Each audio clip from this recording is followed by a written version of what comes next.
This is Vandana. I'm pursuing BA LLB from Asian Law College, and today I'm going to talk about on a very important topic: right to privacy of a single mother.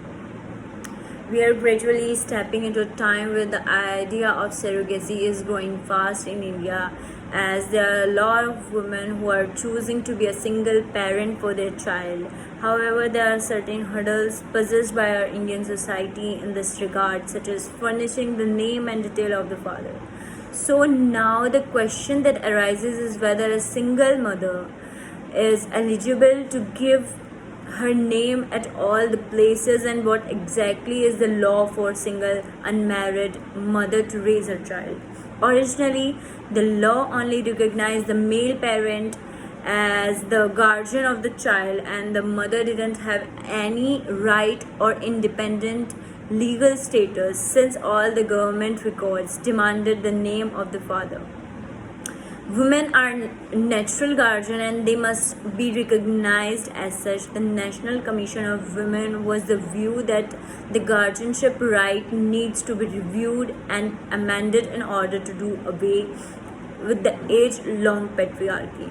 So the National Commission of Women recommended to the Union Ministry of Women and Child Development to modify the law relating to guardianship, which if implemented would be a clear victory for single mothers in India.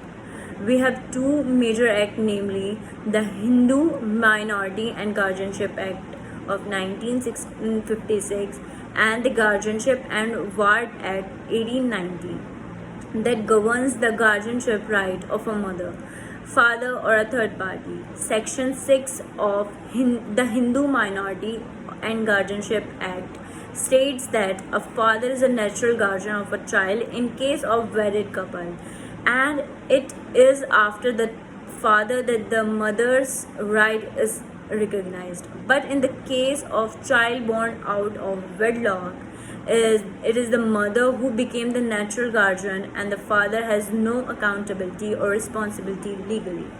So we can see that Section 6 of the Hindu Minority and Guardianship Act of 1956 is in clear conflict with Article 14 and Article 15 of the Indian Constitution, which guarantee equality right. Therefore, it was called by the National Commission for Women to grant equal guardianship right to both the parent, as this step would pave the way of recognition of rights of single and abandoned mother and rape survivor with children.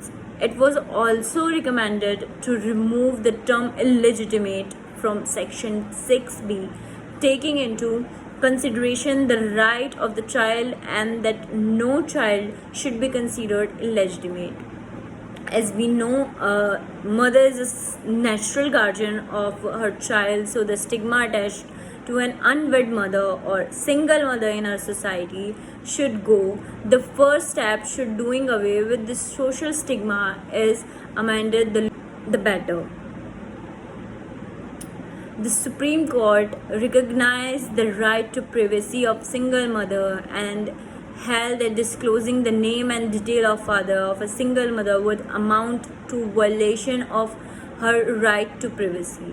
However, the Supreme Court also upheld the right of a child to know the identity of his or her parent, but the information shall not be available in public domain and to be kept private in an envelope duly sealed, and can be read only upon the direction of the court as per the best interest of the child. But it is not possible for everyone to approach the court to claim their rights for various factors, so there is a desperate need for the existing law related to single mother and guardianship to be amended. Thank you. Have a nice day.